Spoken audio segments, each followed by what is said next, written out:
congratulations to TFN for 10 years of fantastic efforts. It's a pleasure to be here tonight. My name is Jonathan Ford. I'm a trustee of the Haller Foundation. As you just heard, we specialise in environmentally sustainable practices in and around Kenya, especially around the Mombasa region, to help people really get the best out of the resources that are around them. So it's all about ideas that actually are practical and that work. Tonight we're going to talk about one of our projects, which is the Haller Food Slum Garden. Now, I'm a trustee, but I'm also a graphic designer. I run a big design business, and what turns me on is ideas, and not just any old idea, ideas that actually work. And so tonight I'm going to show you how the slum food garden idea works. And it works because it addresses this need.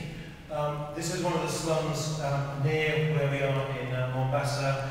About 300,000 people live in about 35 connected slums. The problem with slums is that it attracts people from outlying areas, and when they come to the big cities in hope of a better life, they actually get a lot worse conditions to live in. And what that eventually ends up doing is stripping away not just a livelihood in a way that they were used to living, but also dignity and pride. And obviously there are all the other problems associated with crime and illness and health within the slums. So what's the Haller idea? I've already mentioned it. The slum food garden idea provides energy, water, food, and knowledge about how to propagate these ideas to people living in these tiny slum tenements. They're about 4 meters square, just to give you some perspective, with tin roofs and very, very humble interiors. And what we want to do is show how our ecosystem of ideas works to improve the quality of their life. So not just one idea, it's an ecosystem of ideas, and that's what makes up the Haller Slum Food Garden. And what I'm going to do with my remaining 4 minutes is to try and explain to you 6 ideas, so listen fast. Our first idea is how to grow food in the slum gardens. And we have a model slum garden that we have set up which demonstrates all of these. So there's lots of discarded containers in and around these inner city areas. We can take bread baskets, plastic boxes, and we can show people how to grow food. You see here herbs growing, vegetables growing, fruit growing. And even the harmless milk carton will actually kind of house seedlings and enable plants to grow. And where you've got plants, you've got food, and not just that, herbs that have medicinal benefits. We can also show people how to contain poultry and other small livestock and breed. And so when you breed poultry, that has value, and when you have a chicken that's worth something, you can then use that as currency to pay for medical treatment or trade within the actual kind of slums. So our second idea is, yes, how to make a multifunctional fish farm within a slum tenement. And we do that by, again, using discarded plastic containers. We wrap them up, we fill them with water. The water filters down through the actual plant bed, so it's filtering through the actual earth, and that comes all the way down to the fishes in the lower tank. This is a source of protein.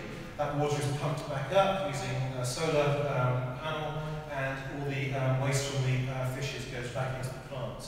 Totally sustainable. Idea 3, sunlight and plastic bottles to create fresh water or drinkable water. Yes, one thing in abundance in these areas is plastic bottles that have just been thrown to the roadsides. People can use these, fill them with rain-collected water or from other sources, stack them in the sun. 8 hours later, the UV has sterilised the water, it's safe to drink. So idea 4, how to make a little solar energy go a long way. Well, we can use solar energy, reuse solar panels can be used to provide energy that will provide the pumps for the fish farm, pumping the water back up. It also provides light, which is an essential energy source in the evenings. Children can do their homework, that kind of thing, and just interact and importantly keep them not necessarily wandering the streets. You can have a family unit. Idea 5.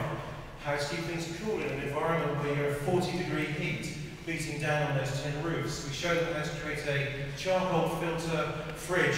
There's no electricity to this, it's just a charcoal bed wrapped with foil. You pour water onto the charcoal and foil, it cools everything down by about 5 to 10 degrees. So you've got food in there, water in there, and it just lowers the temperature. And this is a typical interior to a slum tenement. And what you can see here is how basic it is. And just by simply putting holes at the bottom of the slums and then one on the roof, you create airflow. And this cools the actual tenements down. And just simple practices like this that work. So that obviously improves quality of life for people. Idea 6, abundant waste to create your own biogas fuel supply. So we take animal waste, any biogas matter, we show how to mulch it, how to put it through into the plastic containers, oil drums. We show how to create a little biogas unit, and what that does is create fuel for cooking and stops trees and wood and other things that are precious natural resources being burned down. So it is basically what we're asking for tonight, and I'm going to run out of time to just tell you now, is we're asking you to help us spread the knowledge about this. This is a slum model, a slum food garden that is a model food garden that we have built. We can bring people to and show them how to take that back into the slums, and that knowledge can then be viral and spread. And if it does that, we can address this problem, which is where we're starting off small, we can affect a big area, and if we can affect that area, maybe we can affect other slums around the world. We have big ideas and big ambitions to let this idea become viral, and it's a free idea, and it really works. And the benefit is what you see here. Thank you very much.